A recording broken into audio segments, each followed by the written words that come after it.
Credit cards cause you to spend more than you would with a debit card. Agree or disagree?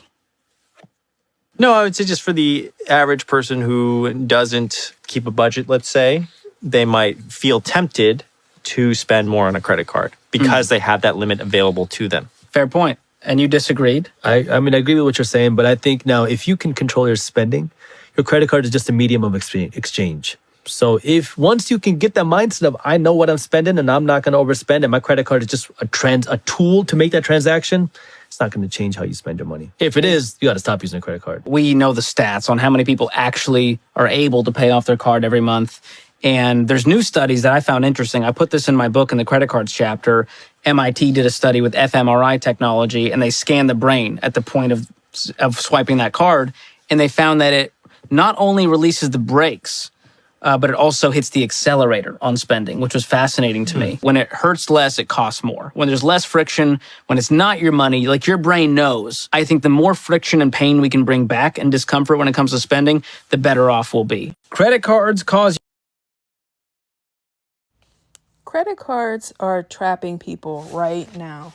Are you one of the people trapped in credit card benefits like cashback, e-vouchers, and reward points? But are they really beneficial or hooks that can land you in a trap? If you use your credit card with care and do abide by the essential rules of using a credit card, you will improve your credit score.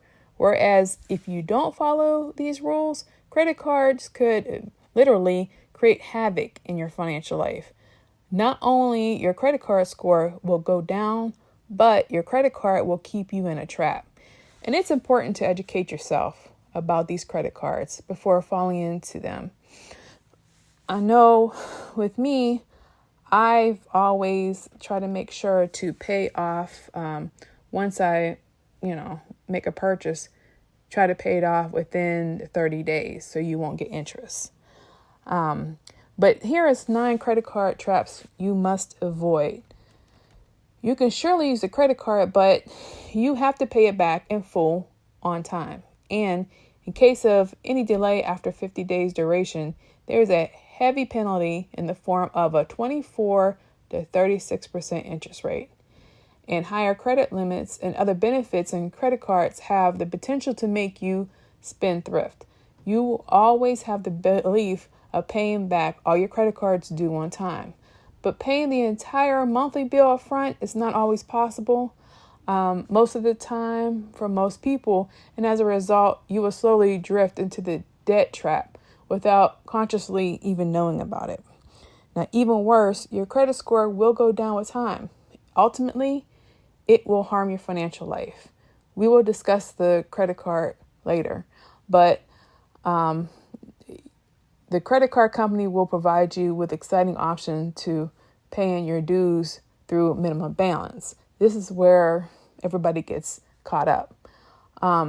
It's a huge trap, and it's getting you under debt. Number 2, the trap of minimum balance. It may seem irresistible to just pay the minimum balance instead of the full amount, but the problem with this facility is that the interest will be levied from the day one of your first credit card spent on that particular month, and there won't be 30 to 50 days of the interest period.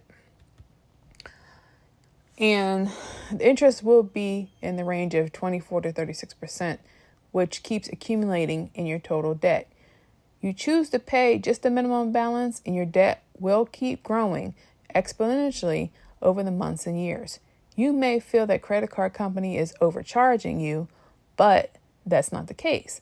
It's just a trap of minimum balance, which you must try to avoid.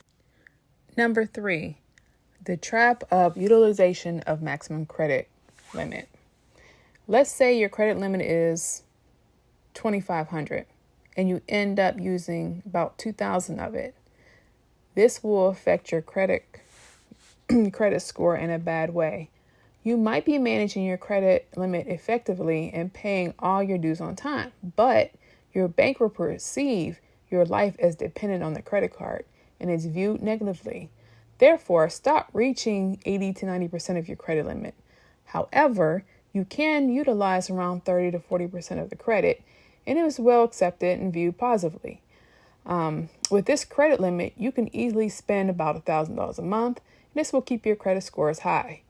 So practice the 30% thumb rule of spending credit for all your credit cards. Number 4, the trap of having more number of credit cards. Is there a reason why you're having so many credit cards? Well, you have to worry about their maintenance, and you're required to keep track of most of their bills. If you do miss the bills on time, if you miss paying the bills on time, you will be charged heavily, interest and penalty. So you should stop and think, do I really need multiple credit cards?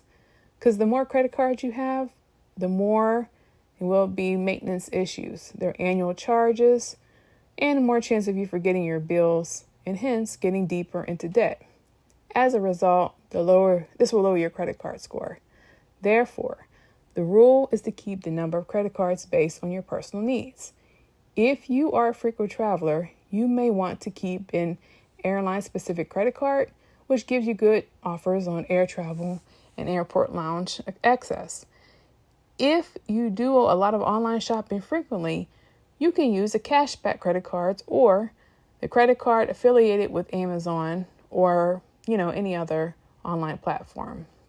This way, you can limit your credit card to a maximum of maybe 2 or 3, which you really need and can easily maintain and keep their bills on time.